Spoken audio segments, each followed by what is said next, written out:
Hello friends, thank you very much for the response to my tutorial so far. I have received many queries to explain my full workflow, how I process my images in Photoshop 2021. So I am going to explain my full workflow based on the requests I am getting from all of you. So today I will be showing my full workflow, how my image is processed from start to end. Image will be first opened into Adobe Camera Raw. So let's go through. This is a image which I want to open. So I don't use the Adobe Bridge. I open with the Adobe Photoshop. So this raw image, which is a CR extension, which will open into Adobe Photoshop. First, it will open into Adobe Camera Raw. Full workflow of how I am going to process this Tucan. This Tucan was, of course, it was shot in Costa Rica in January 2020. So this image is now open into Adobe Camera Raw. This was, as you can see, it is shot with the help of 70 Mark II, ISO 1600 at 500 mm focal length, f7.1, and shutter speed was 1/160. So you also see the image here in the film strip. So I will show you what kind of adjustments I do. I do not touch all the tabs over here, but I will show you how my basic workflow is. So the first thing is I go to the basic, then I touch the contrast. I will increase the contrast to some extent, not much. Then I will work with the highlights to the negative side, so maybe 60, 65. Then I will go to shadows and I will see how it looks like. Yeah, so I'm changing it to 60 plus side. So if the slider is taken to the right side, it is plus. If it is taken to the left, it will be minus. So there is no need to touch white color over here, but this is the only place where you can touch the white color over here. If somebody wants to play with the white color, you can work over here. I'm going to give the punch of black a little bit, so it will be a minus over here. If you want to add the black over here, you can do the minus, that is the left slide movement of the slider. So I'm just making it -9. Then I'm going to touch the texture, not much, maybe something near to 12. It's a 13, and normally I play clarity around between 20 to 30. So let's see over here how it goes. So it's again right side movement, so it's a plus. I'm taking it to 23, which looks good. Vibrance, let's see how much I can add. You can see the colors over here. If I move to the right side, they will start moving the brighter side. So I'm going to play with it. Let's see how it can go. So I'm just stopping at 22. Saturation not much, maybe 4. Then I don't touch the curves over here. Image is good enough. I touch the details as a the default value is 40, so I'm trying to make it somewhere around 50, 55. So yeah, 55 looks okay. I'm not going to touch any other setting over here. I will be shifting to other tab. I will not touch color mixer, but whoever wants to play with the colors are available here. You can change color, you can brighten the colors, you can add or reduce the color intensity. With here it has a hue, saturation and luminance tabs over here. So if you want, you can add that effect over here. I am not going to touch anything right now here. I'm just going to go to optics, and I'm going to remove the chromatic aberration if any, and also use the lens profile correction. So if you click on this, you will find that it has automatically picked up my lens sigma 500 f4 and the details about it. So it has already done the correction. So in optics, I check both the boxes here, chromatic aberration and profile correction. Then I don't touch anything over here, and I just open the file. Now it will open into my Photoshop. So now you can see that the file is open here. The first operation or first step, what I do is I go to filters and I open my Topaz denoise, which is the extension available with me, and I reduce the noise. This Topaz denoise is a very good software to go.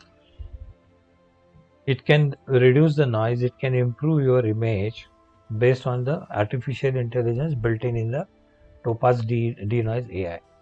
So you can see if you click on the split, and I will just shift this box on the eye of the bird, and it will process and find out the settings automatically.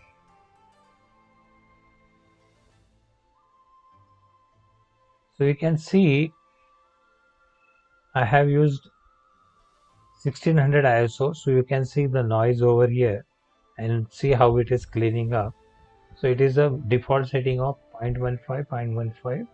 I'm going to click on the auto and check what could be the algorithm working out and telling me the settings. So it is saying 0.11 and 0.38. 0.11 is for removing the noise, and sharpness is 0.38. So you can see the big difference over here through the Topaz denoise. So it is giving you very good output. I'm going to say apply.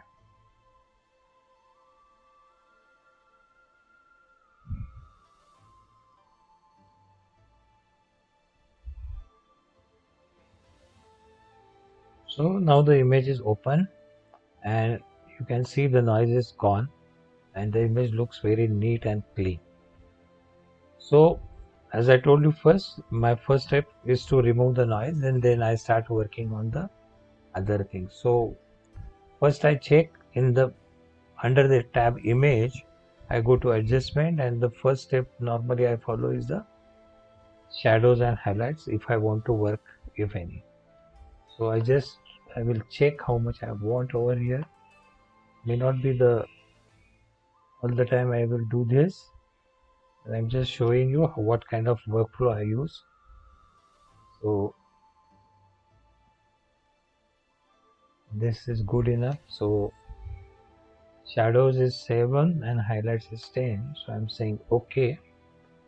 Then I go to highlights, adjustments, and I go to selective colors. There are 4 colors to correct. First is cyan, magenta, yellow, and black. This black will add a punch to the image, so I'm working on it. I'm just saying, yeah, 8 or 10.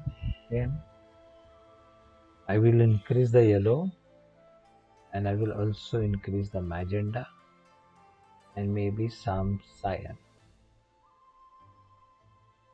Based on your images, you can do the adjustments of the color. So I have added colors. Then I go to adjustment, I go to vibrance. I will increase the vibrance little bit, not much. Then I go to adjustment, contrast. So I will first change the contrast. Then I will also have a look at brightness if needed. So yes, I will contrast a little bit. So for me, this is already enough processing. The basic processing is already done. So if you look at here, there are adjustments, and under the adjustment there are various things where you can play around with it.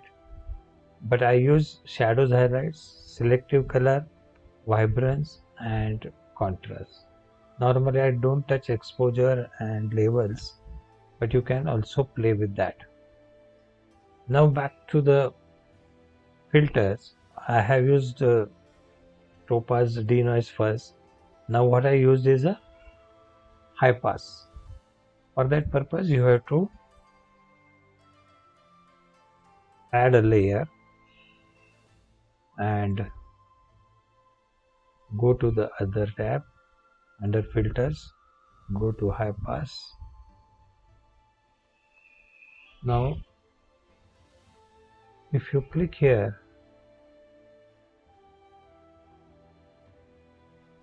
you can see the bird's eye and the beak over here. So this 2.2 I will just reduce 2.1 and see it's very good, it's okay for me. I'm just saying okay and I say fit screen. Don't worry, after applying the high pass the gray screen will appear. What you have to do is change the blending mode. Normally there are two modes suggested, one is the soft light and other one is the overlay. I normally use soft light, I love that, so I'm using soft light. And this is the processing is now done. Now what next you have to do is always remember layer and flatten the image. So I'm merging both the layers. Now the image is ready. Now what I have to do is I have to select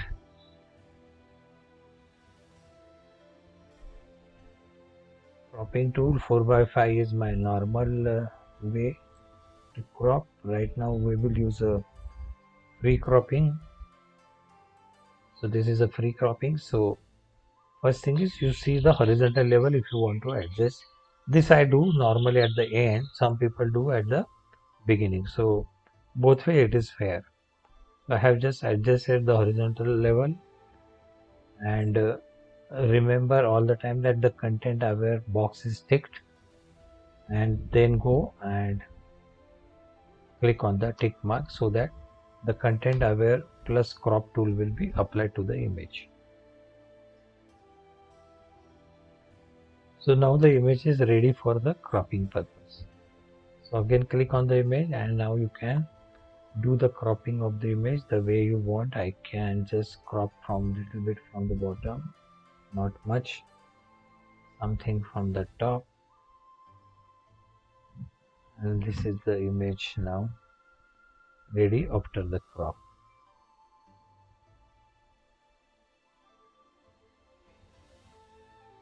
So last time we have shown that how to remove this twig. Somebody had again asked me, so I don't want this two things over here which I am removing. And in case you want to play with the BG, you can just make it even. So select the brush, look at the flow. I normally keep between 7 and 9. So right now I'm keeping it as a 8. Go to this two squares, select the color palette, and I'm just selecting the light green over here, and you can now apply. So first thing is to open the image. It was locked. So now I will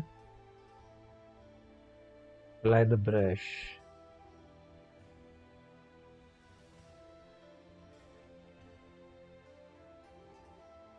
I have just brushed it around so to make it a little bit smooth. Otherwise, there was one query about how to make the BG smooth. It was already smooth. But you can brush it around and you can increase or decrease the flow here to make it more smooth. So that is good enough for me. Now what I have normally do is I go to my signature, open my signature and use it. So here is my signature. So what I do is Control A or Command A, Control C or Command C. Come back to your image and paste on the image. Control T to select and take it to the corner.